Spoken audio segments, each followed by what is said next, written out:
Tu écris, je vois. Saison 2.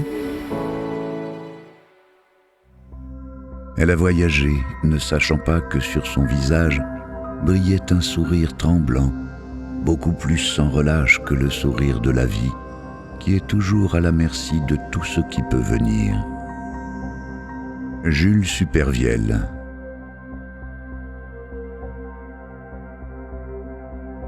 Anne, Bérénice, Ophélie, Valérie, Madeleine, Eva. On lui a donné 1000 noms, on ne lui en connaît aucun. Telle une Mona Lisa, elle a un agréable visage fin, l'ombre d'un sourire énigmatique jouant sur ses lèvres. Ses yeux sont fermés pour l'éternité, mais il regarde comme s'ils pouvaient s'ouvrir à tout moment. Sa coiffure est courte et symétrique, dégageant son front large, des mèches de cheveux ramenées sur les tempes et les oreilles. Elle a l'air si serein dans la mort qu'elle va même inspirer de nombreux poètes et artistes, jusqu'à devenir une icône artistique et même un idéal érotique à travers toute l'Europe, bien avant une Marilyn Monroe ou une Brigitte Bardot.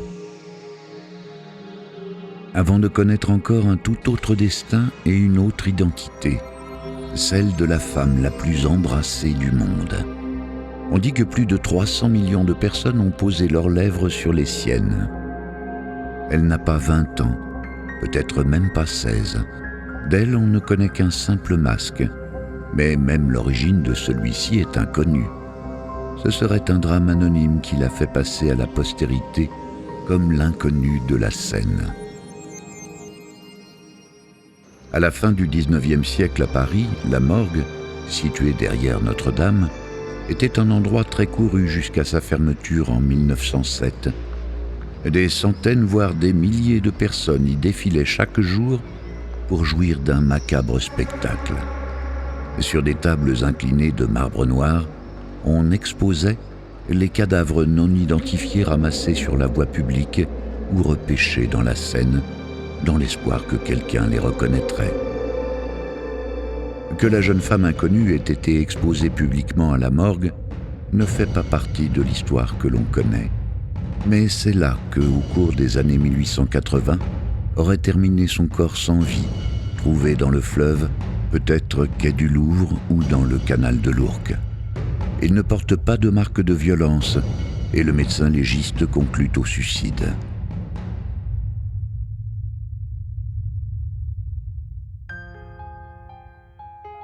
Mais la beauté et le demi-sourire énigmatique de la jeune femme, maintenant paisible dans la mort, le fascine à tel point qu'il en fait réaliser un masque mortuaire par un mouleur. Ce métier, jadis fort populaire, a quasiment disparu de nos jours. Les mouleurs créaient figurines, bustes et statues en coulant du plâtre.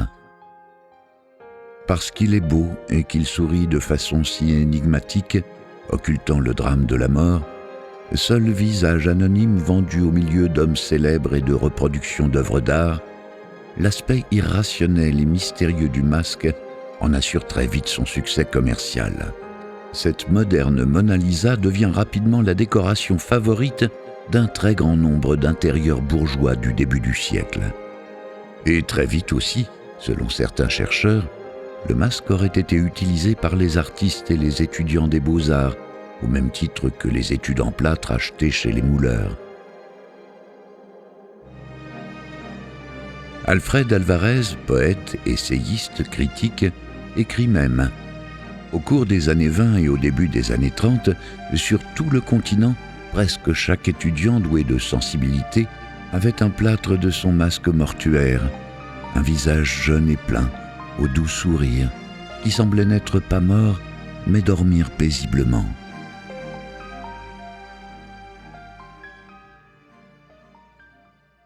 Ce sont donc poètes et écrivains qui vont susciter un véritable engouement pour l'inconnu de la Seine. Le premier texte littéraire sur le masque souriant est un court roman d'un écrivain populaire britannique, Richard Le Gallienne, qui possédait une copie du masque, écrit en 1898 et publié en 1900. Mais c'est avec Rainer Maria Rilke que tout commence. Il découvre l'inconnu de la scène rue Racine à Paris en 1902 et raconte ainsi cette rencontre. Le mouleur devant la boutique duquel je passe tous les jours a accroché 2 masques devant sa porte. Le visage de la jeune femme noyée que l'on moula à la morgue parce qu'il était beau et parce qu'il souriait de façon si trompeuse, comme s'il savait.